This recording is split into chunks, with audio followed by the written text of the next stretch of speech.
স্বাধীনতার 50 বছর এগিয়েছে বাংলাদেশ। পৃথিবীর বুকে বিস্ময় আমার ছোট্ট বাংলাদেশ। মুক্তিযোদ্ধা, রাজনীতিবিদ, বুদ্ধিজীবী, তাদের পাশাপাশি এই অগ্রযাত্রায় সবচেয়ে বলিষ্ঠ অবদান দেশের সাধারণ মানুষের, আম জনতার। আর তাই আম জনতার কথা বলতেই স্বাধীনতার মাসে আবারও ফিরে এলাম রাজনীতির দ্বিতীয় অধ্যায় নিয়ে। এই অধ্যায় আম জনতার। দর্শক, যমুনা টেলিভিশনের কোনো রাজনৈতিক পরিচয় নেই, কোনো বিশেষ দলের প্রতি কোনো দুর্বলতা কিংবা দায়বদ্ধতা নেই। হ্যাঁ, আমাদের দায়বদ্ধতা আছে দেশের কোটি কোটি মানুষের প্রতি, মুক্তিযুদ্ধ ও মুক্তিযোদ্ধাদের প্রতি। তাদের সামনে সত্যকে সত্য আর মিথ্যাকে মিথ্যা হিসেবে তুলে ধরাই আমাদের প্রধান কাজ। কোনো দল কিংবা রাজনীতিবিদকে আঘাত করা আমাদের লক্ষ্য নয়। আমাদের লক্ষ্য নিজেদের ভুলগুলো নিজেরা মিলে খুঁজে বের করা, এগিয়ে যাবার লক্ষ্যে বলবো আগামীর সুন্দর বাংলাদেশ নিয়ে আমাদের সবার ভাবনার কথা। আর পুরো সময় আপনাদের সাথে আছি আমি রোকসানা আনসুমান নিকোল। আম জনতার আজকের বিষয় নতুন ধরন নতুন শঙ্কা, করোনার নতুন ধরন নতুন শঙ্কা। আমাদের সঙ্গে আছেন ডক্টর বেনজির আহমেদ, সংক্রামক রোগ বিশেষজ্ঞ, প্রাক্তন পরিচালক, রোগ নিয়ন্ত্রণ স্বাস্থ্য অধিদপ্তর। তার কাছে আমি জানতে চাই, এই যে নতুন একটা ধরন এলো করোনা ভাইরাসের, এটা নিয়ে কি আমরা যারা আম জনতা, আমরা যারা কম বুঝি, আপনারা বিশেষজ্ঞ, আপনাদের কাছ থেকে যারা জানতে এবং বুঝতে চাই, আপনাদের কাছ থেকে বুঝতে চাই যে এই নতুন ধরন নিয়ে কি আমরা আতঙ্কিত হব কিনা, বেশি সতর্ক হবার প্রয়োজন আছে কিনা? এটা তো অত্যন্ত সংক্রামক, তাই না? ধন্যবাদ। আপনার উপস্থাপনের শুরুটা খুব ভালো লাগলো, যে আসলে আমরা এরকমই চাই, যে কারো সমালোচনা নয়, বরঞ্চ আমরা এগিয়ে যেতে চাই। তো যাই হোক, মূল বিষয়ে আসি। আপনি যে প্রসঙ্গটা এনেছেন, যে আসলে এই ইউকে ভেরিয়েন্ট যেটা, এটা নিয়ে আমাদের শঙ্কা আছে। এই শঙ্কাটা ইউকে থেকেই শুরু হয় বেশ কিছুদিন আগে, যখন ইউকেতে হঠাৎ করে একটা ভেরিয়েন্ট ধরা পড়ে। তারপর বরিস জনসন হঠাৎ করে সামনে আসলেন টিভিতে এবং ঘোষণা দিলেন যে অনেক কিছু যেগুলো শিথিল করা হয়েছিল সেগুলোকে আবার কঠোর করতে হচ্ছে। কারণ হলো যে এমন একটা ভেরিয়েন্ট পাওয়া গেছে যার অন্তত 3টা বৈশিষ্ট্য সকলকে ভাবিয়ে তুলছে।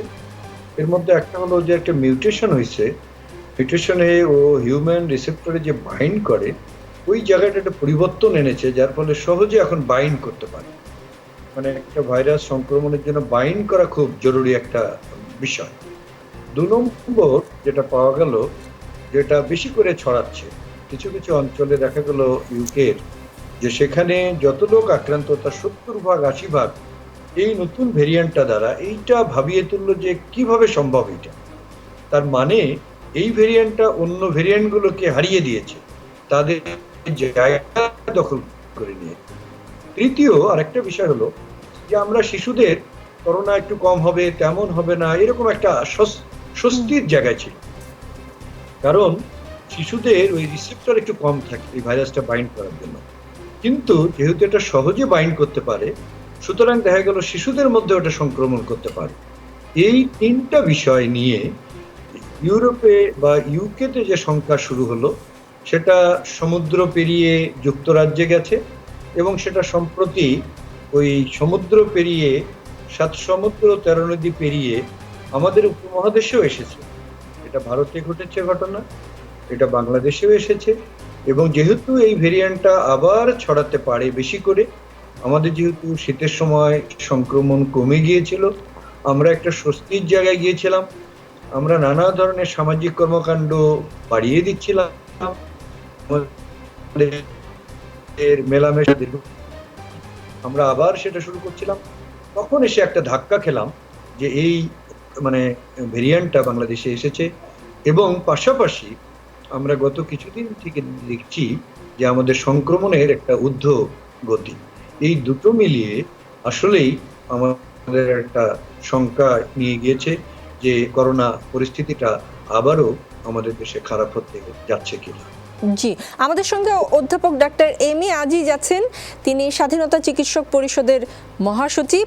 তার কাছে আমি জানতে চাই, ডাক্তার সাহেব, একটা সময় যখন এটা সম্ভবত ডিসেম্বরের শেষের দিকে যখন বলা হচ্ছিল যে যুক্তরাজ্য থেকে আমাদের সকল ফ্লাইট বন্ধ করা হোক, বিভিন্ন মহল থেকে এটা একটা দাবি উঠেছিল এবং তখন কূটনৈতিক কারণে আমরা সেই ফ্লাইট বন্ধ করিনি।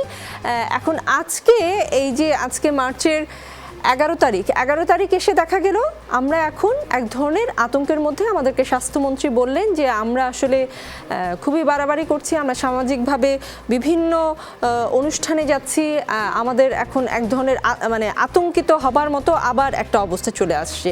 আমি যে প্রশ্ন আসলে আপনাকে করতে চাচ্ছিলাম যে যখন আমরা ওই সময়টায় বলা হচ্ছিল যে যুক্তরাজ্য থেকে নতুন এক ধরনের করোনা ভাইরাস সম্ভবত এসেছে, আমাদের একটু সাবধান হওয়া দরকার, যুক্তরাজ্যের সাথে তখন 50টি দেশ ফ্লাইট বন্ধ করে দিল, কিন্তু আমরা কূটনৈতিক কারণে দিলাম না। এখন এই যে দিলাম না, সেই কারণে কি এখনকার আজকের এই অবস্থা কিনা? ধন্যবাদ আপনাকে। দেখুন, বাংলাদেশ ফ্লাইট বন্ধ করেনি, কিন্তু এয়ারপোর্টে স্বাস্থ্যবিধি মেনটেন করার মতো যে প্রক্রিয়াটা করা উচিত ছিল সেটা করেছে, এবং এখনও সেই প্রক্রিয়া আছে।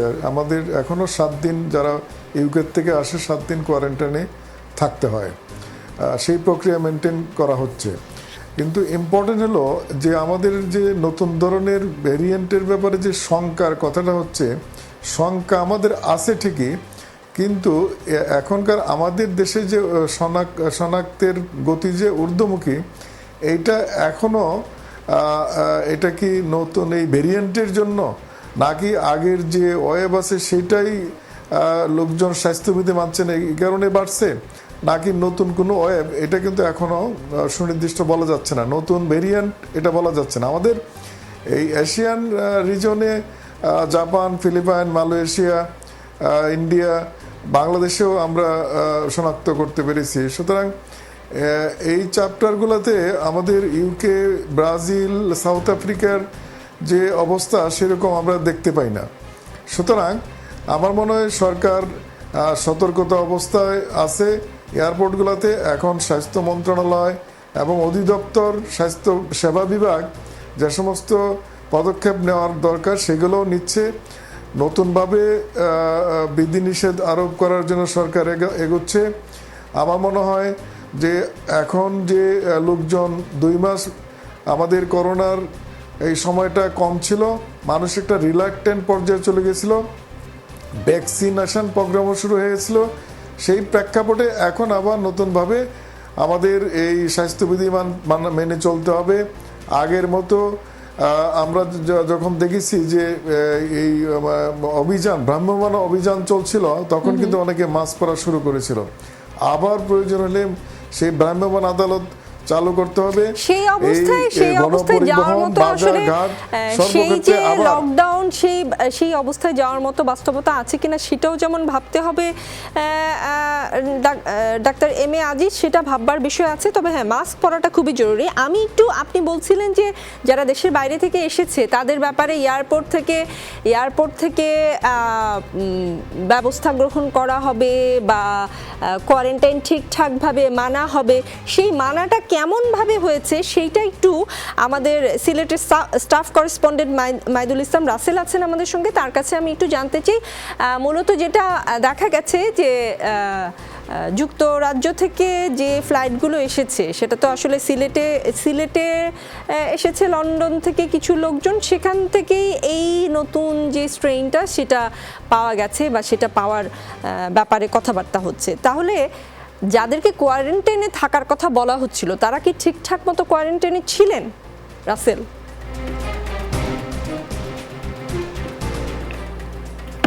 দেখুন, আসলে শুরু থেকেই যারা আসলে যুক্তরাজ্য থেকে সিলেটে এসেছেন, তারা কিন্তু শুরুর দিকে আমরা খুব লক্ষ্য করেছিলাম, তারা এয়ারপোর্ট থেকে আসলে হোটেলগুলোতে তারা গিয়েছিলেন। যাওয়ার পরপরই তারা আসলে শুরুর দিকে একটু টালবাহানা করছিলেন যে এই হোটেলে থাকবেন, সেই হোটেলে থাকবেন না, সেরকম অভিযোগ কিন্তু করছিলেন। একটা সময় গণমাধ্যম কর্মী সহ পুলিশ যারা দায়িত্বরত ছিলেন তাদেরকে কিন্তু তারা তুচ্ছ তাচ্ছিল্য করছিলেন, তাদের প্রতি রূঢ় আচরণ করছিলেন। তারপরেও কিন্তু তারা বাধ্য হয়েছিলেন যে এই কোয়ারেন্টাইনে থাকার জন্য। পরবর্তীতে যখন সরকার 14 দিন থেকে কমিয়ে 7 দিন করলেন, তারপরেও কিন্তু বিভিন্ন হোটেল কর্তৃপক্ষের সাথে আমরা যোগাযোগ করেছি এবং আমরা যখন নজর রেখেছি তারা কিন্তু সেই হোটেলগুলোতে উঠেছিলেন, কিন্তু তাদের যে একটি চাওয়া ছিল যে খুব দ্রুততার সহিত তারা বাড়ি ফিরে যাবেন, তারা কিন্তু চুপি চুপি বাড়ির লোকজনের সাথে দেখা করেছেন। বিশেষ করে প্রায় 1 ডজনের মতো যে হোটেল তারা এই কর্তৃপক্ষ নির্বাচন করে দিয়েছেন সেখানে কিন্তু তারা উঠেছেন, কিন্তু তারা লুকিয়ে লুকিয়ে আত্মীয় স্বজনের সাথে দেখা করেছেন। তেমন তথ্য কিন্তু আমরা পেয়েছি, আমরা তেমন চিত্র কিছু কিছু পেয়েছি, কিন্তু সেটি আমরা নিশ্চিত করতে একটু আমরা চেষ্টা করেছিলাম, কিন্তু সেটি আমরা নিশ্চিত হতে পারিনি। তবে গত 2 দিন আগে কিন্তু আমরা নিজের চোখে দেখতে পেয়েছি যারা কোয়ারেন্টাইনে থাকার কথা তারা কিন্তু হোটেলের নিচে নেমে এসেছেন, তারা তাদের আত্মীয় স্বজনের সঙ্গে দেখা করেছেন, কেউ কেউ হোটেল থেকে বের হয়ে বাইরে চা খেতেও কিন্তু গিয়েছেন। সেই বিষয়টি সিলেটবাসীর জন্য কিন্তু একটি আতঙ্কের, এবং আজকেও কিন্তু 144 জন যুক্তরাজ্য থেকে এসেছেন। আসলে সেখানে পালন করা হয়নি। রাসেল, আপনার কথা শুনে যেটা বুঝলাম, আমাদের সঙ্গে চট্টগ্রাম মেডিকেল কলেজ হাসপাতালের সহকারী পরিচালক সাজ্জাদ হোসেন চৌধুরী আছে। চট্টগ্রামের বিষয়টা একটু জেনে বুঝে আসতে চাই, কেননা ঢাকার পরে চট্টগ্রামই আসলে সবচেয়ে বেশি সংক্রমিত হয়েছে এবং যেটা গড় প্রায় 6-এর কাছাকাছি আক্রান্তের সংক্রমণের হার, সেটা এখন চট্টগ্রামে কিন্তু 8-এর কাছাকাছি দাঁড়িয়েছে। চট্টগ্রামে এই অবস্থা কেন, আপনার কাছ থেকে একটু জানতে চাই। আর শুরুর দিকে যেটা ছিল, চট্টগ্রামের স্বাস্থ্য ব্যবস্থা একদমই ভেঙে পড়েছিল, আক্রান্তের হার বেশি ছিল, সেইভাবে আসলে সামলে উঠতে পারেনি। এখন যদি আবার নতুন করে কোনো ধরনের আশঙ্কার কারণ হয়ে দাঁড়ায়, চিন্তার কারণ হয়ে দাঁড়ায়, চট্টগ্রাম কি আসলে পারবে পরিস্থিতি সামাল দিতে? ধন্যবাদ। আসলে আপনি প্রথমে যেটা প্রশ্ন করেছেন সেটা হচ্ছে চট্টগ্রামে গত 3 সপ্তাহ ধরে সংক্রমণটা বেড়ে গেছে, যেটা আমার কাছে যেটা মনে হয়েছে, লোকজন ভ্যাকসিনেশন 7ই ফেব্রুয়ারি থেকে শুরু হওয়ার পর লোকজন অনেক বেশি ডেসপারেট হয়ে গেছে এবং লোকজনের মধ্যে এই ধারণা যে করোনা কমে গেছে এবং ভ্যাকসিন নিচ্ছেন, ভ্যাকসিন নেওয়ার পরে করোনা আর হবে না, এই ধরনের একটা রিলাক্টেন্ট একটা ভাব চলে আসছে, যার কারণে এখন লোকজন যেটা মাস্ক ব্যবহার এবং হ্যান্ড স্যানিটাইজার ব্যবহারের প্রতি অনেকটা শীতলতা প্রদর্শন করছে। এবং এটা ইভেন এটা স্বাস্থ্যকর্মীদের মধ্যেও দেখা যাচ্ছে, হাসপাতালে আমরা দেখি অনেক স্বাস্থ্যকর্মীও কিন্তু রিলাক্টেন্ট, যার কারণে সাধারণ মানুষ এবং স্বাস্থ্যকর্মী সহ সব পেশার মানুষদের মধ্যেই এই ডেসপারেট ভাবের কারণেই আমার কাছে মনে হয় যে এটা বেড়ে গেছে, সংক্রমণের হারটা বেড়ে গেছে, রোগী পরীক্ষা করার জন্য বেশি আসছে এবং হাসপাতালে বেশি ভর্তি হচ্ছে। আর আমাদের প্রস্তুতির ব্যাপারে আমরা যেটা চট্টগ্রাম মেডিকেল কলেজের আমরা ভ্যাকসিনেশন শুরু করেছি 7ই ফেব্রুয়ারি। আজ পর্যন্ত আমাদের কেন্দ্রে 54,000 এনরোল হয়েছে এবং তার মধ্যে আমরা 44,000কে আমরা ভ্যাকসিনেটেড করে ফেলেছি এবং এটা সবগুলো অনলাইন এন্ট্রির মাধ্যমেই হয়েছে এবং ভ্যাকসিনেশন কন্টিনিউড হচ্ছে। কিন্তু এর মধ্যে দেখা যাচ্ছে যে আমাদের আজকের দিনে আমি যেমন বলতে চাই সেটা হচ্ছে, আজকে যেমন আমরা ভ্যাকসিনেট করেছি 295 জনকে, কিন্তু গত সপ্তাহে যেখানে আমরা করেছি 2100, 2200 কিংবা 2500-এরও বেশি, এখন কিন্তু ভ্যাকসিনেশনের হার কমে আসছে। আমাদের আরও 10,000 প্রায় পেন্ডিং আছে, যাদেরকে আমরা SMS দেওয়ার পরও কিন্তু আসেনি। তো এই কারণগুলো কিন্তু দেখা যাচ্ছে আর কি, এই বিষয়গুলো জি আপনার সঙ্গে পরবর্তীতে সাজ্জাদ হোসেন চৌধুরী আরো কথা বলবো, কেননা আপনি বেশ কিছু গুরুত্বপূর্ণ পয়েন্ট বলেন যে স্বাস্থ্যকর্মীরাও রিল্যাক্টেন্ট, ভ্যাকসিনেশনের হার কমে গেছে, এইসব বিষয়ে আলোচনা হবে। আমাদের সঙ্গে IEDCR এর উপদেষ্টা ডক্টর মুস্তাক হোসেন আছেন, তার কাছে আমি একটু জানতে চাই, নতুন ধরনের করোনা ভাইরাস এলো জানুয়ারিতেই আমরা জানি, কিন্তু এতদিন পর আসলে সবাইকে জানানো হলো, আগে সতর্ক করলে কি আমরা আরো বেশি সতর্ক হতে পারতাম না? ধন্যবাদ। আপনার এই বক্তব্যটা কিন্তু পুরোপুরি ঠিক নয়। আমার কথা যদি আমি বলি, জানুয়ারি মাসে এই নতুন ধরনের ভেরিয়েন্ট পরীক্ষা হয়, সেটি জানুয়ারির শেষে আমরা ফলাফল পাই। ফেব্রুয়ারির প্রথম দিকেই আমরা এটা আমাদের যারা পেশাগত দায়িত্বে আছে তারা আমরা জানাই এবং জানিয়েছি ডিজি হেলথ এবং গণমাধ্যমে। আমি নিজে একটি বাংলা দৈনিক গণমাধ্যমে, সেটি প্রচার সংখ্যা একেবারেই কম নয়, সেটি আমার সঙ্গে কথা বলে এবং ডাইরেক্টর IEDCR এর সঙ্গে নিশ্চিত হয়ে তারা তাদের পত্রিকার প্রথম পাতায় দৈনিক কালের কণ্ঠ ফেব্রুয়ারি মাসে প্রথম সপ্তাহে খবরটি করে। তখন যেহেতু সংক্রমণ কম ছিল, কারো দৃষ্টি আকর্ষণ করে। এরপরে আমি নানা সময়ে গণমাধ্যমে বলেছি, বাংলাদেশে এই নতুন ভেরিয়েন্টটা পাওয়া গেছে, কারণ এটা কোনো গোপন বিষয় ছিল না। বিশ্ব স্বাস্থ্য সংস্থার যে ওয়েবসাইট GISAID, যেখানে ইনফ্লুয়েঞ্জা রোগের সার্ভেলেন্সে নতুন ধরনের ইনফ্লুয়েঞ্জা জেনোম সিকোয়েন্সটা সেখানে আপলোড করা হয়। করোনা ভাইরাস মহামারী শুরু হওয়ার পরে করোনা ভাইরাসের প্রথম যে জেনোম সিকোয়েন্স চীন থেকে আপলোড করা হয়েছিল, যে যা ধরুন আমরা RT-PCR পরীক্ষার যন্ত্র উদ্ভাবন করি, সেটা কিন্তু এই GISAID তে করা হয়েছে। সেখানে কিন্তু বাংলাদেশের এই জেনোম সিকোয়েন্স IDCR এ শনাক্ত হওয়ার সাথে সাথে অন্যান্য বিশ্ববিদ্যালয়, সম্ভবত হযরত শাহজালাল বিশ্ববিদ্যালয়, তারাও জেনোম সিকোয়েন্স করে তারা GISAID দেয়। এবং বিভিন্ন পত্রিকায় আমি বলেছি, কোনো কোনো পত্রিকা এটা খবর করেছে, খবরের ভিতরে হেডলাইন করেনি, কোনো কোনো পত্রিকা এটাকে খুব একটা গুরুত্ব দেয়নি। যখন আমি দুদিন আগে একটি ইংরেজি দৈনিকে এটা বললাম, এটি তারা হেডলাইন করলো, কারণ এখন সংক্রমণটা অনেক বেড়ে গেছে এবং কেউ কেউ বলছিল করোনা ভাইরাসের নতুন ধরন আসলো কিনা, এবং তার সাথে মিলিয়ে তারা হেডলাইন করার পরে এই আপনাদের যে টেলিভিশন, তারাও রাত্র 12:30টায় আমাকে ফোন করে তারা এটা জেনে কনফার্ম হলো, এবং তারা ডাইরেক্টর IDC এর সঙ্গে যখন কথা বলে তারা বললো আমরা তো এটি বেশ আগেই জানিয়েছি কর্তৃপক্ষকে এবং আন্তর্জাতিক ওয়েবসাইটে দেওয়া হয়েছে। এখন ডক্টর সেটা মুস্তাক হোসেন, আমি একটু বলতে চাই, মানে আরেকটি প্রশ্ন করতে চাই, যে আপনি বললেন যে পত্রিকাকে আগেই জানানো হয়েছে। গত 2 দিন আগে যখন ইংরেজি একটি গণমাধ্যম এটা হেডলাইন করলো, তখন আসলে এটা এত আলোচনায় এসেছে। কিন্তু আমরা গণমাধ্যম যদি না জানাই, সরকারের পক্ষ থেকে দায়িত্বপ্রাপ্ত প্রতিষ্ঠানগুলো থেকে কি দায়িত্ব ছিল না এইটার ব্যাপারে আসলে জনসাধারণকে আরও বেশি জানানো এবং আরও বেশি সতর্ক করা, সাবধান করা? কেননা এই যে নতুন স্ট্রেইনটা, এটা তো আশঙ্কা বা আতঙ্কের জায়গা যেটা হচ্ছে, এটা খুব দ্রুত ছড়িয়ে যায় এবং এটা শিশুদেরকেও আক্রান্ত করে। কাজেই এটা তো আসলে শুধু গণমাধ্যমের দায়িত্ব না সবাইকে জানানো, সরকারের এই সংশ্লিষ্ট যে প্রতিষ্ঠানগুলো আছে তাদেরও তো এক ধরনের দায়িত্ব আছে যে জনসাধারণকে জানিয়ে আগে থেকে সতর্ক করা। দেখুন, আপনার এই কথাটা আমি আসছি, আমরা তখন এটা নিয়ে সংবাদ সম্মেলন করে কোনো নাটকীয় ঘটনা করিনি এই কারণে, কারণ এই নতুন স্ট্রেনের কারণে বাংলাদেশের জনস্বাস্থ্যের কোনো নতুন সমস্যা হয়নি। জানুয়ারি ফেব্রুয়ারি আমাদের সংক্রমণের হার কম ছিল এবং যারা সংক্রমিত হয়েছিলেন তাদেরকে নিয়মিত পর্যবেক্ষণ করা হয়েছে, কন্ট্যাক্ট ট্রেসিং করা হয়েছে, তাদের কাছ থেকে খুব বেশি লোকের মধ্যে ছড়ায়নি, হয়তো আরো 2-4-5 জনের মধ্যে ছড়িয়েছে, তারা ভালো হয়ে গেছেন এবং তাদের কাছ থেকে তারা কোয়ারেন্টাইনে ছিলেন, আইসোলেশনে ছিলেন এবং কোনো সমস্যা হয়নি। এখন যে নতুন করে আমরা একটু সংখ্যার বেশি দেখছি, আমার ধারণা এবং IDCR এবং স্বাস্থ্য দপ্তরের ধারণা এটা ব্রিটেন থেকে আগত করোনা ভাইরাসের কারণে এটা হয়নি। এটা জেনোম সিকোয়েন্স করা হচ্ছে, সম্ভবত এগুলো পুরাতন যে আমাদের ভাইরাসটা আছে, আমরা আমাদের স্বাস্থ্যবিধি মেনে না চলার কারণে, ডক্টর আজিজ যেটা বলেছেন, টিকা নেওয়ার পরে আমরা ভেবেছি, আমরা টিকা নেওয়ার পর মুহূর্তে আমরা প্রতিরোধী ক্ষমতা অর্জন করেছি, আমরা শিথিল হয়েছি, আমরা ভিড়ের ভিতরে গাদাগাদি করে ঘরের ভিতরে আমরা কাজ করছি, কোনো মাস্ক নেই, আমরা বিভিন্ন সেবাদান কেন্দ্রে ভিড় করছি, এমনকি হাসপাতালেও রোগীরা যারা আসছেন আত্মীয় স্বজন তারা মাস্ক পরছেন না।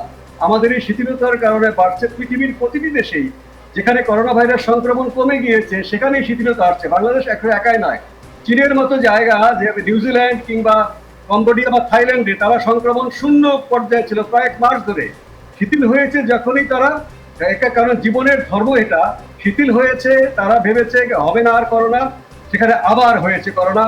এবং আমরা জাপানে দেখেছি করোনা প্রথম দিকে খুবই কম ছিল, এরপরে এই গত কয়েক মাস আগে এত করোনা সংক্রমিত হয়েছে এবং মৃত্যুর হার অনেক বেশি হয়েছে। কাজেই এটি নতুন ভেরিয়েন্টের উপরে দায় চাপিয়ে আমরা আমাদের স্বাস্থ্যবিধি মেনে না চলা, অসতর্কতা আমরা এড়িয়ে যেতে পারি না। এবং এটি প্রমাণিত নয় যে এখনকার ইদানিং যে সংক্রমণের হারটা কিংবা শনাক্তের হারটা বেড়েছে, এটা ব্রিটেন থেকে আগত ভেরিয়েন্টের কারণে নয়, এটা নিশ্চিত করে বলা যায়। বাংলাদেশে নতুন করে কোনো ভেরিয়েন্ট হলো কিনা, আমাদের নিজেদের দেশে বা অন্য কোনো দেশ থেকে আসলো কিনা, সেটি শীঘ্রই জানা যাবে। আমার ধারণা সেটি ঠিক না।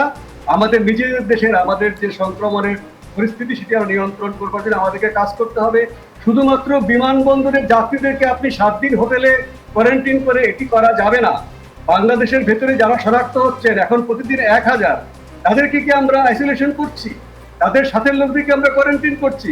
দেশের ভিতরে আমরা করোনা ভাইরাস সংক্রমণ নিয়ে টেস্ট করব না, বাজারে ঘাটে ঘুরে বেড়াবো, অফিস আদালতে যাব, আর শুধুমাত্র ব্রিটেন আগত লোকদেরকে আমরা 7 দিন হোটেলে আটকে রাখবো, এটি কোনো বাস্তবসম্মত পরিকল্পনা হতে পারে না। আমরা ব্রিটেন থেকে আগত, আমেরিকা থেকে আগত, সৌদি আরব থেকে আগত, ভারত থেকে আগত সবাইকে আমরা যে ব্যবস্থা নেব। পাশাপাশি দেশের ভিতরে যারা সন্দেহজনক করোনা রোগী, তাদের যদি করোনা টেস্ট করে পজিটিভ পাওয়া যায়, তাদেরকেও আমাদের আইসোলেশন করতে হবে। ডক্টর মুস্তাক, আপনি খুবই গুরুত্বপূর্ণ কথা বলেছেন। যারা বিদেশ থেকে আসবে তাদের উপর যেমন নজর রাখতে হবে, দেশে যারা আক্রান্ত হচ্ছে তাদের উপরেও নজর রাখতে হবে, আসলে নিজেদেরই সাবধান থাকতে হবে।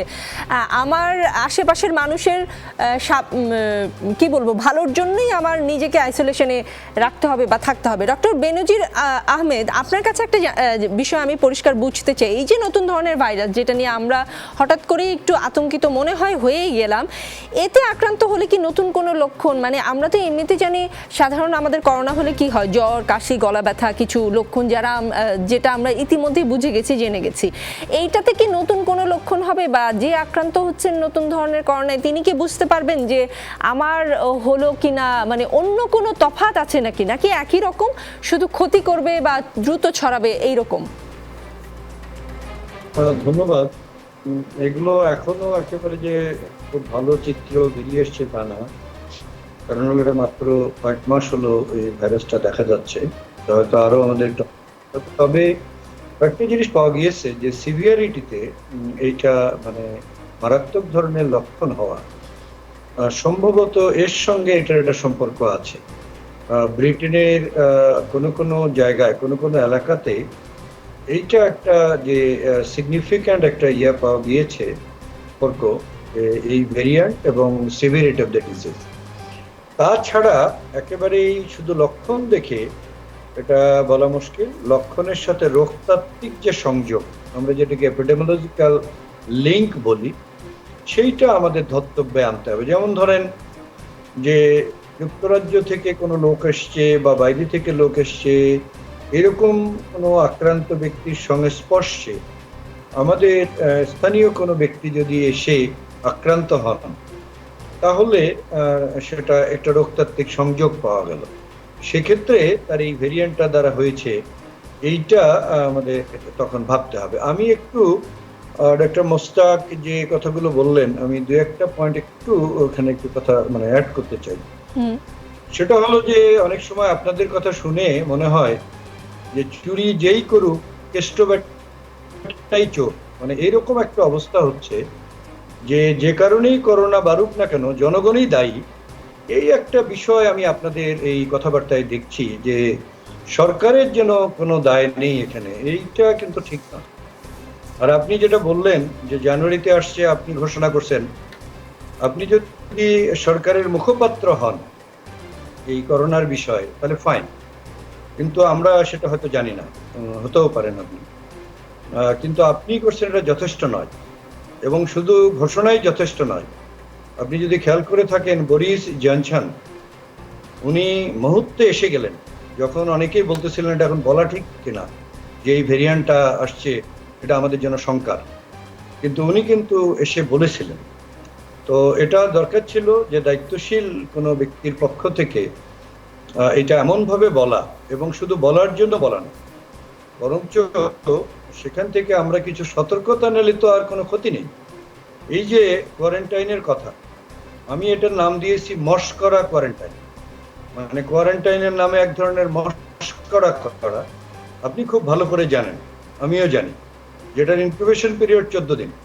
তাহলে যদি কোয়ারেন্টাইন করতেই হয় 14 দিনের কোয়ারেন্টাইন করতে হবে, কখনো 7 দিনের কোয়ারেন্টাইন, কখনো 3 দিনের কোয়ারেন্টাইন, এগুলো হলো মশকরা কোয়ারেন্টাইন। এবং তারপরেও আপনারা যতই সবাই মিলে বলেন যে ভালো করা হচ্ছে, মানে এটা নিয়ে শঙ্কার কোনো কারণ নেই, কিন্তু বিষয়টা হলো যে যখন সংক্রমণ বেড়ে যায়, আমরা আউটপুট দিয়ে বুঝতে চাই, ইম্প্যাক্ট দিয়ে বুঝতে চাই যে আসলে কাজ হচ্ছে কিনা। যে কোনো কারণেই বাড়ুক, আলটিমেটলি কিন্তু বেড়েছে, তাহলে আউটকাম বা আউটপুট হলো বেড়েছে।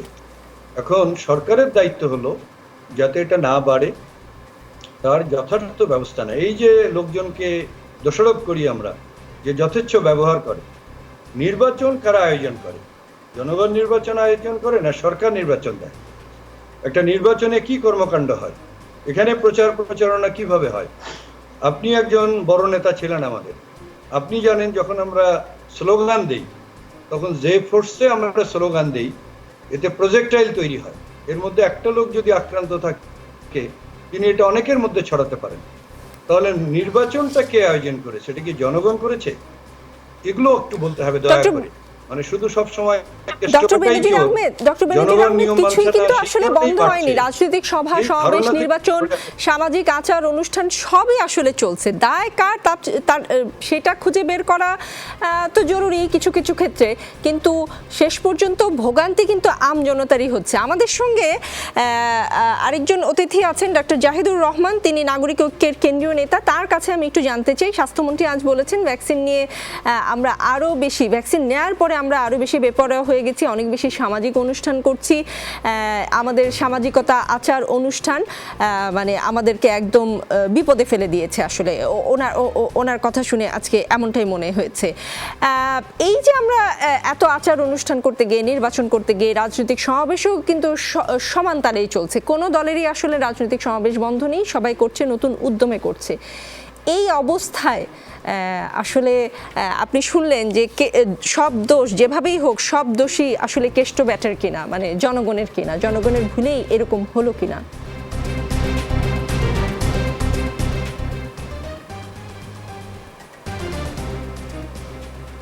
আপনাকে ধন্যবাদ। খুব ইন্টারেস্টিং একটা কথা হচ্ছে, মানুষ টিকা দেওয়ার পর থেকে নাকি পরিস্থিতিটা এত খারাপের দিকে গেছে, মানুষ অসতর্ক হয়ে গেছে। এই দেশে কয় পার্সেন্ট মানুষ টিকা নিয়েছে? সেই পার্সেন্টেজের মানুষ বেপরোয়া হয়েছে, নাকি এই দেশের সব মানুষ বেপরোয়া আচরণ করছে, বা দীর্ঘদিন থেকে টিকা যখন এই দেশে এসে পৌঁছায় উনি তখন থেকে বেপরোয়া আচরণ করছে? আসলে সমস্যাটা কোন জায়গায়? আমি নিয়মিত দুটো পত্রিকায় কলাম লিখি। আমার মনে আছে আমি প্রথম যে কলামটা করোনা নিয়ে লিখেছিলাম সেটার হেডলাইন ছিল করোনা নিয়ে ভীত হোক সরকার।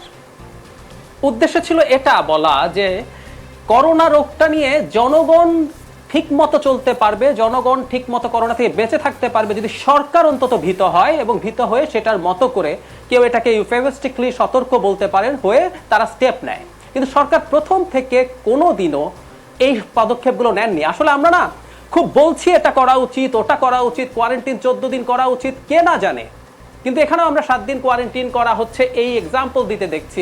এটা একেবারেই ভুল আনডাউটেডলি। কিন্তু আমি এটাও বলতে চাই, করোনার শুরু থেকে কোনোদিনও তো আমাদের বিশেষজ্ঞদের কথা গ্রহণ করা হয়নি। বিশেষজ্ঞরা বলছেন পরীক্ষা করো, পরীক্ষা করো, পরীক্ষা করো, WHO বলছে। আমরা আজকেও, আমি একটু আগেই চেক করলাম, আজকের ওয়ার্ল্ডোমিটার বলছে প্রতি 10 লাখে আমরা 25,000 টেস্ট করছি। ভারতকে বাদ দিয়ে যারা 1.5 লাখের বেশি টেস্ট করে, নেপাল করছে 75,000 প্রতি মিলিয়নে, আমাদের 3 গুণ টেস্ট করছে নেপালের মতো দেশ।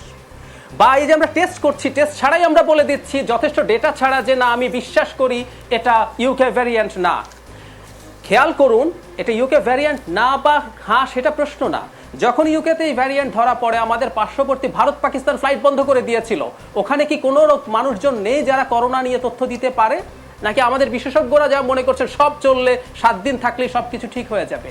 আমরা আসলে শুরু থেকে এই ব্যাপারটা দেখছি, আমাদের সরকার কখনো খুব সিরিয়াস এটা ডিল করেননি। এটার একটা কারণ আছে, আমি প্রায় বলি যে আপনি চাইলেও সরকারকে সতর্ক করতে পারবেন না, কারণ সরকার আসলে চেয়েছে ইকোনমিক অ্যাক্টিভিটি পুরো খোলা থাকুক। কারণ আপনি ইকোনমিক অ্যাক্টিভিটি যদি রেস্ট্রিক্ট করেন তাহলে সরকারের উপর অনেক দায়িত্ব এসে পড়ে, সরকার ওই দায়িত্ব পালন করবে না।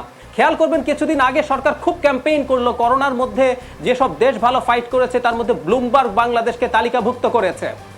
অর্থনৈতিক, আমি আবারও বলছি, আমি আগেও 2-1 শোতে বলেছি, করোনার সময় অর্থনীতি ভালো চলা কিন্তু খারাপ কথা। দ্যাট মিনস আপনি এই দেশের, আপনার দেশের জনগণকে রিস্কের পরও ছেড়ে দিয়েছেন, তোরা আমরা কথ্য ভাষায় বলি না খাইটটা খা, ঠিক সেভাবে খেটে খাওয়ার জন্য ছেড়ে দিয়েছেন। ভারত কিন্তু ইম্প্যাক্টে পড়েছে, নেগেটিভ ইম্প্যাক্টে। ভারতের জিডিপি শ্রিঙ্ক করছে, কারণ হচ্ছে ভারত ট্রু একটা লকডাউন দেওয়ার চেষ্টা করেছে। এতে ফল হয়েছে কিনা ডিফারেন্ট ডিসকাশন, কিন্তু দে ট্রাইড সিনসিয়ারলি। আমরা শুরু থেকে কোনোদিনও চেষ্টা করি নাই। আপনি কক্সবাজারের এমন অসাধারণ, এবার ছুটিতে গেল মানুষজন হোটেলে সিট পায় নাই, মানুষ রাস্তায় ছিল, আপনি সব ছেড়ে ছুড়ে দিচ্ছেন আর মানুষকে ব্লেম করছেন, এটা হতে পারে না। আর আমি একটা কথা স্বাস্থ্যমন্ত্রীকে বলতে চাই, আমি মাস্ক ছাড়া যদি ঘুরে বেড়াতে চাইও, you have to prevent me. সংক্রামক ব্যাধির একটা আইন আছে, এখানে একটা খুব বড় প্রশ্ন আছে। কিন্তু আমি আত্মহত্যা করার সিদ্ধান্ত নিতে পারি করোনা দিয়ে, কিন্তু আমি রোগটা কাউকে ছড়িয়ে দিতে পারি না। সুতরাং আপনাকে মানুষকে স্বাস্থ্যবিধি মানানো কিংবা মাস্ক পরতে বাধ্য করতে হবে। ইউ মাস্ট ডু দ্যাট, কিন্তু আপনি কখনো সেটা করেন নাই। এটা করলেই হবে কি জানেন, আপনি যখন মানুষকে একটু সতর্ক করার চেষ্টা করবেন, মানুষ যদি রেস্ট্রিক্টেড হয়, ইকোনমিক অ্যাক্টিভিটি যদি কমে, তখন কিন্তু খুব উন্নয়নের কথা বলা হয়, প্রজেক্ট দেখানো হচ্ছে, তখন যে মানুষকে একটু সাবসিডি দিতে হবে, একটু হেল্প করতে হবে, মানুষকে কিছু ত্রাণ দিতে হবে, সেই জিনিসগুলো করতে আসলে আপনি প্রস্তুত নন। সেই কারণেই আপনি কোনোদিন রেস্ট্রিক্ট করবেন না, ভয় দূরে থাকুক। আমি কিন্তু বলি শুধু সতর্ক না, কিছুটা ভীতিও না দরকার আছে আপনি যদি আসলে ভালো থাকতে চান, কিন্তু সেটা দূরে থাকুক। আপনি চাইছেন মানুষ ইচ্ছে মতো চলুক এবং মাঝে মাঝে এরকম দু চারটা কথা আপনি বলবেন, এটার জন্য হচ্ছে, ওটার জন্য হচ্ছে। আমি একটু ডক্টর আজিজের কাছ থেকে একটা প্রশ্নের উত্তর একটু জানতে চাই। আজকের পত্রিকায় বা আজকের খবরের মধ্যে একটা বড় খবর যেটা হচ্ছে সবার দৃষ্টি আকর্ষণ করেছে, মনও খারাপ করেছে, টিকা নেওয়ার 1 মাসের মাথায় করোনা ভাইরাসে সংক্রমিত হয়ে মারা গেছেন সাংসদ মাহমুদুস সামাদ চৌধুরী কায়েস। তিনি সিলেট 3 আসনে আওয়ামী লীগ থেকে নির্বাচিত সাংসদ ছিলেন। টিকা নেওয়ার পর এই যে আক্রান্ত হওয়া এবং একদম মৃত্যুবরণ করা, এটার বৈজ্ঞানিক ব্যাখ্যা কি আপনার কাছ থেকে জানতে চাই, কেননা এই বিষয়টি আসলে সবাইকে নাড়া দিয়েছে, এটা নিয়ে আজকে সবাই কথা বলছে। দেখুন, আমি এই প্রশ্নের জবাব দেওয়ার আগে আমি দু একটি কথা না বলে পারছি না। আমরা বাংলাদেশের বাসিন্দা, বাংলাদেশের এই কোভিড-19 টিকা কার্যক্রম কিংবা কোভিড-19 সিচুয়েশন নিয়ে কথা বলছি। আমার কাছে মনে হচ্ছে যে আমরা কি বাংলাদেশে, পৃথিবীর কোনো দেশ বাংলাদেশে আছি না অন্য কোনো উপগ্রহ থেকে কথা বলছি আমরা জানি না। আজকে আমরা অনেকে আসি এই মিডিয়াতে এসে বক্তব্য দেই, আমার মনে হয় করোনা সিচুয়েশন নিয়ে জনগণের সাথে আমরা মস্করা করতে আসি। দেখুন, এখানে প্রথম থেকেই আমাদের মাননীয় প্রধানমন্ত্রী থেকে আরম্ভ করে বিভিন্ন সময়ে প্রত্যেকটা দিন যারা ভিআইপি বিভিন্ন জনপ্রতিনিধি টিকা নিচ্ছে, বিভিন্ন শ্রেণী পেশার মানুষ টিকা, তারা প্রত্যেক দিন বলে যাচ্ছে এই সবাইকে মাস্ক পরতে, স্বাস্থ্যবিধি মেনে চলতে বলে যাচ্ছে। এবং এই মুস্তাক ভাই সঠিক ব্যাখ্যা দিলেন। 2 মাস আমাদের কোনো 2.5% নিচে ছিল শনাক্তের হার, মৃত্যুর হারও কম ছিল। সারা বিশ্বেরই একই অবস্থা, সারা বিশ্বে আজকে স্বাভাবিক আচার আচরণ দুনিয়াদারি চলছে, আমাদের বাংলাদেশেও একই অবস্থা। সেই প্রেক্ষাপটে আমরা কাকে দোষারোপ করছি না করছি সেই নিয়ে একদম মাইক্রোস্কোপিক ব্যাখ্যা দেওয়ার কথা অনেকে চিন্তা করছে, মস্করামূলক ব্যাখ্যা দিচ্ছে। শুনেন, এখানে সরকারেরও দায়ী দায়িত্ব আছে, জনগণেরও দায়ী দায়িত্ব আছে, এবং সরকারও তার দায়ী দায়িত্ব পালন করছে এবং জনগণকে দায়ী দায়িত্ব পালন করার চেষ্টা করছে। অন্যান্য দেশের মতো জনগণ এই সরকারের বিরুদ্ধে মিছিল করে না। কোভিড-19 যে সমস্ত বিধিনিষেধ আরোপ করে আমাদের জনগণ কিন্তু মিছিলও করে নাই। এবং এই জনগণের কার্যক্রম, এই কোভিড সিচুয়েশন, সরকারের কন্ট্রোল সব মিলেই, ইকোনমিক কন্ট্রোল, ফুড সিকিউরিটি সব মিলেই আজকে ব্লুমবার্গ বলেন, ফোর্বস বলেন, WHO বলেন প্রশংসা করেছে। আমার কাছে মনে হয় আজকে আমার বক্তব্য শুনে কালকে থেকে ব্লুমবার্গ নতুনভাবে নতুন কিছু চিন্তা করবে, নতুনভাবে বাংলাদেশকে মূল্যায়ন করার চেষ্টা করবে আমার মনে হচ্ছে আমাদের কথাবার্তায়। সুতরাং আমার মনে হয় আমরা যারা মিডিয়াতে আসি, আমরা নিরপেক্ষভাবে আমাদের দেশের অবস্থান, গভর্নমেন্টের অবস্থান এবং জনগণের অবস্থান, পারিপার্শ্বিকতা, এই পৃথিবীর সাথে অন্যান্য দেশের সাথে তুলনামূলক বিচার বিবেচনা করে ডাক্তার এম এ আজিজ, আমরা তো ভালো করেছি, আমাদের ভালো করতেও হবে। নতুন কোনো ভাইরাস এসে এই যে আমাদের সংক্রমণের হার কমে গিয়েছিল, হয়তো নতুন ভাইরাসের কারণে হচ্ছে না, আমাদের ভুলের কারণেই হচ্ছে, সেটা সরকারেরই হোক জনগণেরই হোক, কারো না কারো ভুলের কারণেই তো আসলে সংক্রমণ বাড়ছে। এটা খুব স্পষ্ট, এইটা খুব স্পষ্ট। জানুয়ারি মাসে নতুন ভেরিয়েন্ট ধরা পড়ার পর পত্রপত্রিকা এসেছে, আজকে মার্চ মাস, ওই ভেরিয়েন্টের কারণে ওইখানে কন্ট্রাক্ট ট্রেসিং হয়েছে, ওই ভেরিয়েন্টের কারণে যদি ইউকের যে ধরন যেভাবে 70% স্প্রেড হতো তাহলে ভিন্ন পরিস্থিতি হতো। শুধু এইটা এই ভেরিয়েন্টের জন্য না, এটা প্রমাণিত না। আমাকে কি ওই প্রশ্নটার উত্তর একটু দিবেন ডাক্তার এম এ আজিজ, ওই প্রশ্নটার উত্তর একটু দিবেন? টিকা নেওয়ার 1 মাস পর যে সাংসদ মারা গেলেন আজকে, সেইটা নিয়ে কিন্তু মানুষের মনে ভীতি তৈরি হয়েছে, সেটা যদি একটু পরিষ্কার করতেন। দেখুন, ডেফিনেটলি আমি বলতে চাচ্ছি, এই প্রশ্নের উত্তর দিতে যাচ্ছি আমি। দেখুন, টিকা নেওয়ার পরে 3 সপ্তাহ পরে বডির ইমিউন রেসপন্স তৈরি হয় এবং তখন ইমিউনিটি গ্রো করা শুরু হয়। কিন্তু আমরা জানি যে এই 3 সপ্তাহ। 8 সপ্তাহ কি 12 সপ্তাহ পরে একটা পর্যায়ে 80% 82% কার্যকরী হয়, বাকি একটা পার্সেন্ট থাকে সেটা কার্যকরী হয় না টিকা। এখন যাদের কার্যকরী হয় তাদের বেলায় ধরে নেওয়া হয় যে তাদের কোভিড আক্রান্ত হলে তাদের হাসপাতালেও যেতে হবে না, মৃত্যুর কোনো আশঙ্কা নাই। কিন্তু ওই বাকি যে পার্সেন্টেজটা কার্যকরী হয় না তাদের ব্যাপারে এখনো সঠিক ব্যাখ্যা নাই। কেউ কেউ মনে করে যে এটা মৃত্যুর কোনো কারণ থাকার কথা নয়, সম্ভাবনা নয়, কিন্তু এইটা একটা ভিন্ন ঘটনা। কিন্তু এটা নিয়ে আমার মনে হয় আরও ব্যাখ্যার প্রয়োজন আছে, পরীক্ষা নিরীক্ষার প্রয়োজন আছে। কি কারণে হয়েছিল, তার কি ইমিউনিটি ডেভেলপ করেছিল কিনা, টিকা কার্যকর হয়েছিল কিনা, এই ব্যাপারটা দেখার পরে আসলে মন্তব্য করা যায়, এর আগে করা যায়। জি ডাক্তার এম এ আজিজ, আপনি বলছেন আরো পরীক্ষা নিরীক্ষা এবং গবেষণারও দরকার আছে, আমাদেরও আরো আলোচনার দরকার আছে। আমি ডক্টর মুস্তাক হোসেনের কাছে যেটা জানতে চাই যে ভারত দক্ষিণ আফ্রিকার ভ্যারিয়েন্টটা শনাক্ত হয়েছে, সেই ভ্যারিয়েন্ট তো যতদূর জানি অক্সফোর্ড অ্যাস্ট্রাজেনেকার ভ্যাকসিনটাও আসলে সেভাবে কাজ করে না। সেক্ষেত্রে আমাদের খুব সতর্ক থাকার দরকার কিনা, যেন ভারত থেকে চট করে এটা বাংলাদেশে চলে না আসে। জি ধন্যবাদ। আমি আরো দুটো প্রশ্ন সংক্ষিপ্ত বলি। আমি কিন্তু জনগণের উপরে কোনো দোষ চাপাইনি।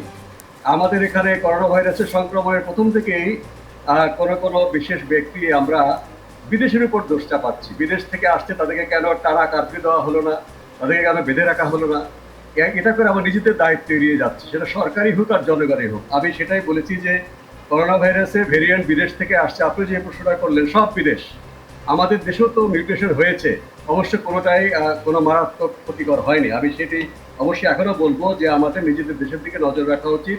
অবশ্যই বিদেশ থেকে যেন সংক্রমণটা না আসে, নতুন ভেরিয়েন্ট না আসে। অনেকে তো ফ্লাইট বন্ধ করতে বলেছিলেন, আমি ফ্লাইট বন্ধ করার তীব্র বিরোধী ছিলাম। এবং কোয়ারেন্টিন 7 দিনে যে কোয়ারেন্টিন করেছে আমাদের সরকার, এটি অনেক বেশি আছে। এমনকি ব্রিটেনেও তারা 5 দিন কোয়ারেন্টিন করে নেগেটিভ টেস্ট করলে তারা 7 দিনের পরে হোম কোয়ারেন্টিনে পাঠায়। এটা বাংলাদেশ একা 7 দিনের কোয়ারেন্টিনের উদ্ভাবনা করেনি। কাজে এই বিষয়টি আমাদের খোঁজ খবর রাখা উচিত। দ্বিতীয় হচ্ছে, মাননীয় সংসদ দুঃখজনকভাবে মৃত্যুবরণ করেছেন, ডক্টর আজিজ কিছুটা বলেছেন, অবশ্য খুবই দুঃখজনক ঘটনা। এখানে কিন্তু আমরা বারবার বলেছি যে প্রথম কথা হচ্ছে করোনা ভাইরাসের টিকাটা শতকরা 100% কার্যকরী টিকা কিন্তু এখনো কোথাও পাওয়া যায়নি। আমরা যে টিকা দিচ্ছি সেটা শতকরা 70% কার্যকরী। অর্থাৎ আপনি 100 জনকে টিকাটা দেন, 70 ভাগের লোকের দেহে এটা কাজ করবে, 30 ভাগের দেহে কাজ করবে না। সে আপনিও হতে পারেন, আমিও হতে পারি। কাজে সবাইকে স্বাস্থ্যবিধি মেনে চলার বিষয় আছে। তারপরে প্রতিটি মৃত্যু করোনা ভাইরাসের টিকা নেওয়ার পরে যারা মৃত্যুবরণ করেছেন, আমাদের কাছে রিপোর্টেড হয়েছে এই যাবৎ 4 জন। তার মধ্যে আমাদের আইডিসির একজন ডাক্তারের মা মারা গেছে, সেটা রিপোর্ট হয়েছে কিনা জানি না। এই 4টা রিপোর্ট, এবং আইডিসির ডাক্তারের যে মা মারা গেছেন টিকা নেওয়ার পরে, সেটি হার্ট ডিজিজে মারা গেছেন, সেই ডাক্তার নিজেই ছিলেন, সিএমএইচে তার চিকিৎসা হয়েছে। বাকি 4 জনের আজকে আমাদের একটা মিটিং ছিল, সেখানে পুঙ্খানুপুঙ্খভাবে সমস্ত তথ্য বিশ্লেষণ করা হয়েছে। এদের মৃত্যুর সাথে করোনা ভাইরাসের টিকার কোনো সম্পর্ক পাওয়া যায়নি, তাদের অন্য রোগ ছিল। মাননীয় সংসদের মৃত্যুটা অবশ্যই তদন্ত করা হবে, যেই নিয়ম আমাদের আছে। কারণ শুধু আমাদের দেশের জন্যই না, আন্তর্জাতিকভাবেও কিন্তু আমাদের জবাবদিহি করতে হবে। টিকা নেওয়ার পরে মৃত্যু যেই কারণেই হোক না কেন, পরিপূর্ণ তদন্ত করে সেটি রিপোর্ট আমাদেরকে করতে হবে WHO এর কাছে, এবং যারা টিকা বানিয়েছেন তাদের কাছে, দেশের কাছে তো অবশ্যই, সরকারের কাছে অবশ্যই রিপোর্ট করতে হবে। এটি আমরা অবশ্যই খুঁজে বের করবো যে কেন তিনি টিকা নেওয়ার 1 মাস পরেও তিনি মৃত্যুবরণ করেছেন। সেটা করার কথা না, কাঙ্ক্ষিত। এখন আপনি বলছেন যে করোনা ভাইরাসের টিকার কার্যকারিতা। আমি আরেকটা কথা বলি, ইউকের ভ্যারিয়েন্টটা 80টিরও অধিক দেশে ছড়িয়েছে। ব্রিটেন ছাড়া কোনো দেশে এইরকম দ্রুত সংক্রমণের ইতিহাস পাওয়া যায়নি। ব্রাজিলের ছড়িয়েছে, ব্রাজিলের ভ্যারিয়েন্ট কোথাও কিন্তু বেশি করে ছড়ায়নি। জাপানে একটু ছড়িয়েছিল, তারা নিয়ন্ত্রণ করেছে। দক্ষিণ আফ্রিকার যে ভ্যারিয়েন্ট, সেটা অনেক দেশে ছড়িয়েছে, বিশেষ করে আফ্রিকায়। কোথাও কিন্তু দক্ষিণ আফ্রিকা ছাড়া কোথাও এইরকম বেশি হারে তারা ছড়ায়নি। দক্ষিণ আফ্রিকার ক্রিকেট টিম কিছুদিন পরে আসছে, আমাদের কাছে জিজ্ঞেস করছিল তারা কি করবো। আমি বলি, দক্ষিণ আফ্রিকাতে তো অনেক বাঙালি বাংলাদেশে আসছে, তাদেরকে আমরা কি করছি? তাদেরকে তো আমরা 7 দিন কোয়ারেন্টাইনে করছি না। তাহলে দক্ষিণ আফ্রিকার প্লেয়ারদেরকে কেন আমরা বিশেষভাবে ব্যবস্থা নেব, যেন দক্ষিণ আফ্রিকার ক্রিকেট খেলোয়াড়দের কাছ থেকে বাংলাদেশের প্লেয়াররা করোনা আক্রান্ত হলে এটা একটা কূটনৈতিক সমস্যা হবে। কাজেই আমরা তাদেরকে সুরক্ষিত করতে চাই, সেখানে তাদেরকে আমরা 7 দিন কোয়ারেন্টাইন করার জন্য ব্রিটেনের মতো বলেছি। টিকার কার্যকারিতা দক্ষিণ আফ্রিকায় মাত্র 2000 স্যাম্পলের উপরে তারা এই ক্লিনিক্যাল ট্রায়াল করেছে, অক্সফোর্ডের অ্যাস্ট্রাজেনেকা। 30,000 লোকের উপরে যেখানে ক্লিনিক্যাল ট্রায়াল হয়েছে ভারত সহ, সেখানে কিন্তু এই নতুন ভ্যারিয়েন্টের কোনো বিরূপ প্রতিক্রিয়া পাওয়া যায়নি। বাংলাদেশে তো আমাদের ব্রিটিশ ভ্যারিয়েন্ট খুব একটা ছড়ায়নি, কাজে আমরা অবশ্যই পর্যবেক্ষণ করবো, কোনোটাই কিন্তু ফেলে দেওয়ার মতো তথ্য নয়। আমাদের এখানে নতুন ভ্যারিয়েন্ট নিজেদের দেশে উৎপন্ন হতে পারে, অন্য দেশ থেকেও আসতে পারে। এই টিকা যে দেওয়া হচ্ছে, প্রতিটি মানুষের কাছ থেকে আমরা ফলো আপ করে খবর নিচ্ছি যে টিকা দানের অবস্থা কি, একটা গবেষণা করা হচ্ছে সবার ক্ষেত্রে না, কতগুলো দৈব চয়ন ভিত্তিতে বাছাই করে যারা টিকা পেয়েছেন তাদেরকে একটা নির্দিষ্ট সময় পর পর তাদের অ্যান্টিবডি পরীক্ষা করা হবে। পরীক্ষা করা শুরু হয়েছে যে কতদিন বাদে অ্যান্টিবডি ডেভেলপ করে এবং কতদিন থাকে। এই প্রোটোকলটা আমাদের আন্তর্জাতিক প্রোটোকল, সব দেশেই করা হচ্ছে, বাংলাদেশে করা হচ্ছে। যদি ভ্যারিয়েন্টের কারণে কোনো কার্যকারিতা এদিক ওদিক হয়, সেটাও কিন্তু দেখার উদ্দেশ্য এই যে আপনার পোস্ট ভ্যাকসিনেশন যে ইমিউনাইজেশন সার্ভেলেন্স, সেই কাজটাকে আইবিসিআর শুরু করেছে। আমরা অবশ্যই সেখান থেকে ফলাফলটা পাবো। জি, ডক্টর মুস্তাক হোসেন, একটা কথা আপনাকে বলতে চাই, এই যে আপনি বলছিলেন না যে বিদেশ থেকে আসছে, এই ভয়টা ঢুকে গিয়েছে, আমার কাছে মনে হয় সেটা একদমই আমি বলছি ওই যে ইতালি থেকে যখন অনেক লোকজন আসলো এবং তাদেরকে কোয়ারেন্টাইনে রাখা গেল না, এবং ইতালি থেকেই আমাদের প্রথম যে করোনা আক্রান্ত সেটা জানা গেল যে এই ভাইরাসটা ইতালি থেকেই এসেছিল, সেই কারণে হতে পারে সবার মধ্যে এক ধরনের আতঙ্ক রয়ে গেছে যে বিদেশ থেকেই বোধহয় করোনাটা আমাদের দেশে আসলো, এবং এই কারণেই বিদেশ থেকে কেউ আসলে আমরা আসলে ভয় পেয়ে যায়। আমি ডক্টর বেনজির আহমেদের কাছে যেতে চাই, তার কাছে জানতে চাই, ভাইরাস তো তার আক্রমণের পদ্ধতি বদলাচ্ছে প্রতিনিয়ত, তো আমাদেরকেও কি আত্মরক্ষার কৌশল বদলাতে হবে কিনা, এবং সেটা হলে কি রকম সেটা হতে পারে, একটু যদি সংক্ষেপে বলতেন ডক্টর বেনজির আহমেদ। না, ধন্যবাদ। অবশ্যই বদলাবে, ভাইরাসও বদলাবে এবং আমাদের সেই অনুযায়ী কৌশলও বদলাতে হবে। তবে টিকাটা আমাদের খুব গুরুত্বপূর্ণ, এটা সুনির্দিষ্ট যেহেতু আমাদেরকে সুরক্ষা দেয়, সেই জন্য টিকা যাতে আমরা বেশি করে দিতে পারি। আমাদের একটা কনসার্ন তৈরি হচ্ছে যে আমাদের গ্রামের মানুষের মধ্যে টিকার হারটা কম, বস্তির মানুষের মধ্যে টিকার হারটা কম। সুতরাং আমাদের একটা খুব গুরুত্বপূর্ণ কাজ হবে এই যাতে করে আমরা এই ৮০% মানুষ যারা গ্রামে এবং বস্তিতে থাকে তাদেরকে যেন দ্রুত টিকার আওতায় আনতে পারি। তাহলে আমরা যদি সুনির্দিষ্ট সুরক্ষা দিতে পারি, সেইটা আমাদের এই সংক্রমণ প্রতিরোধে অনেক কাজ করবে। দ্বিতীয়ত, যেটা আমাদের এক ভাই বলছিলেন একটু আগে, আমি সেটার সঙ্গে একটু সুর মিলিয়ে বলতে চাই, সরকারের পক্ষ থেকে যদি উদ্বেগটা বেশি করে প্রকাশ করা হয়, সেটার একটা ইম্প্যাক্ট পড়ে মানুষের কাছে, তারা সংযত হতে পারে, এবং সরকারকে বিভিন্ন কিছু দেখাতে হবে যে তারা সিরিয়াস। যেমন ধরেন এমন কোনো এই সময় কোনো কিছু করা যাবে না যাতে করে সোশ্যাল গ্যাদারিং বেশি হয়, সোশ্যাল ডিস্টেন্সিং থাকে না, কিংবা মাস্ক পরা থাকে না। এগুলো দেখালে সুবিধাটা হয় যে তখন লোকজন ভাবে যে যেহেতু সরকার এই ব্যাপারে এত সিরিয়াস, সুতরাং আমাদেরকেও এই ব্যাপারে সিরিয়াস হইতে হবে।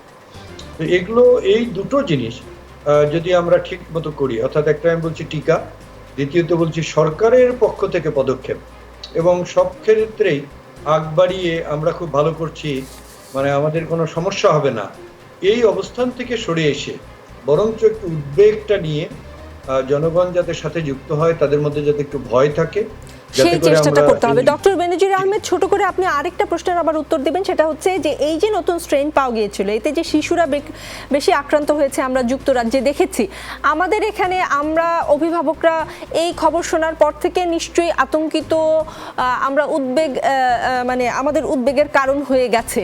তো কি করা যেতে পারে যেন এই স্ট্রেন যদি ছড়িয়েও যায় বা কোনো কারণে ছড়িয়ে যায়, তাহলে শিশুদেরকে আমরা কিভাবে এটা থেকে সুরক্ষিত করতে পারবো? না, সেই কথাই আমরা বলছিলাম। যেমন ধরেন জানুয়ারি থেকে যখন স্ট্রেনটা পাওয়া গেল, ধরেন আমাদের এখন ব্যাপকভাবে সিকোয়েন্সিং করা দরকার এবং লোকজনকে জানানো দরকার। আমরা বলি যে এম্পাওয়ারমেন্ট, তথ্য দিয়ে যত আমরা এম্পাওয়ারমেন্ট করব তত কিন্তু এটা ভালো হয়। তারপরে যেমন ধরেন যে আমাদের শিক্ষক কিংবা আমাদের বয়স্ক যে শিক্ষার্থীরা যাদের 18 বছরের উপরে বয়স, তাদেরকে যদি আমরা টিকাটা দ্রুত শেষ করে ফেলতে পারি, তাদের 2 ডোজ, তাদের মধ্যে সুরক্ষাটা যদি আমরা দিতে পারি, পাশাপাশি যদি আমাদের স্কুল খুলতে হয়, প্রতিষ্ঠান খুলতে হয়, সেখানে আমাদের এমন প্রস্তুতি নেওয়া দরকার যাতে করে আমাদের সংক্রমণের যে প্রতিরোধ চর্চাটা এটা যেন ভালো থাকে। এগুলো যদি আমরা সব মিলিয়ে মেনে চলি, তাহলে শিশুদের জন্য যে এক্সট্রা একটা ঝুঁকি সেইটা একটু কম হবে। পাশাপাশি আমাদের এখন সকল অভিভাবকের মনে রাখতে হবে শিশুরাও ঝুঁকিপূর্ণ হতে পারেন সংক্রমণ পাওয়ার দিক থেকে, সুতরাং তাদেরও মাস্ক পরা বা তাদের বাইরে বের না করা যতটুকু পারা যায় এইটা মেনে চলবে। আপনি বাইরে না যাওয়ার কথা বলছেন, কিন্তু আমি একটু অধ্যাপক ডক্টর এম এ আজিজের কাছে যেতে চাই এবং তার কাছে জানতে চাই 30শে মার্চ থেকে দেশের স্কুল কলেজ খুলে দেওয়া হচ্ছে, এর আগে সকল শিক্ষকদের ভ্যাকসিনের আওতায় আনা সম্ভব কিনা, এই দিনক্ষণ পুনর্বিবেচনা করার দরকার আছে বলে আপনি মনে করেন কিনা? ধন্যবাদ। আপনি দেখুন, সারা দেশের স্কুল, প্রাইমারি স্কুল, মাধ্যমিক স্কুল, কলেজ, বিশ্ববিদ্যালয়ের সকল শিক্ষক, কর্মচারী এবং বিশ্ববিদ্যালয়ের শিক্ষার্থীদেরকে ভ্যাকসিনেশনের আওতায় আনার পরিকল্পনা হয়েছে এবং দ্রুত সেটা কার্যক্রম শুরু হচ্ছে। সুতরাং আমি মনে করি আমাদের যে সক্ষমতা আছে, আমাদের এই মুহূর্তে 2500 সেন্টারে কাজ চলছে, সরকারের 7500 ভ্যাকসিনেশন সেন্টারের সক্ষমতা আছে এবং 2400 টিম কাজ করার সক্ষমতা আছে। সুতরাং আমার মনে হয় সরকারের সেই সক্ষমতা আছে, খুব দ্রুত সেই কার্যক্রম চলবে এবং সেটা 30-এর আগেই আমার মনে হয় শেষ করা সম্ভব। সাজ্জাদ হোসেন চৌধুরী, আপনার কাছে আমি মনে হয় না আপনাকে আর সময় দিতে পারবো, আমার খুব বেশি সময় নেই। আমি সাজ্জাদ হোসেন চৌধুরীর কাছে যেতে চাই এবং তার কাছে জানতে চাই, আপনি বলছিলেন স্বাস্থ্যকর্মীরাও রিল্যাক্টেন্ট, এই বিষয়ে আসলে কি করা যেতে পারে খুব ছোট করে বলবেন। আর এই যে ভ্যাকসিন নেওয়ার পরেই মানুষ মনে করছে যে আমি ভ্যাকসিন নিয়েছি, এখন আমার আর করোনা হবে না, আমি ভ্যাকসিনটা নিয়ে দুপুরবেলা দাওয়াত খেতে যাব, রাতের বেলা একটা বিয়ের অনুষ্ঠানে যাব, আপনারা যখন ভ্যাকসিন দিচ্ছেন তখন কি বলে দিচ্ছেন না আসলে কি করতে হবে, এই ভ্যাকসিন কিভাবে কাজ করবে, মানুষজন কি জানেন না? এটা ধন্যবাদ। এটা আমরা ভ্যাকসিনেশন প্রোগ্রামের মধ্যেই আমরা বলছি যে ভ্যাকসিন দেওয়ার সাথে সাথেই এটা রোগ প্রতিরোধ ক্ষমতা তৈরি করবে না, এটা রোগ প্রতিরোধ ক্ষমতা তৈরি হতে সময় লাগবে 2 থেকে 3 সপ্তাহ, এবং এর মধ্যে অবশ্যই সতর্কতা অর্থাৎ মাস্ক এবং হ্যান্ড স্যানিটাইজ এটা করতে হবে। কিন্তু সামগ্রিকভাবে দেশের সব জায়গারই এটা, যেটা সাধারণ মানুষের মধ্যে একটা ডেসপারেট ভাব চলে আসছে, অনীহা ভাব চলে আসছে সাথে সবারই। তো এটার জন্য আসলে শুধু জনগণ কিংবা সরকার একা দায়ী না, এটা সরকারকেও যেমন আরো একটু এ ব্যাপারে কঠোর হতে হবে, জনগণকেও আরো সচেতন হতে হবে।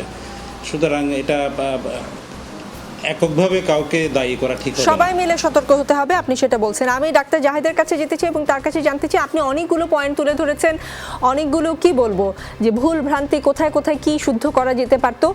এই মুহূর্তে এখন আবার যে আমাদের সংক্রমণ বাড়লো, আপনি একটু ছোট করে বলেন যে আমরা এখন কি করতে পারি, কি কি করা উচিত?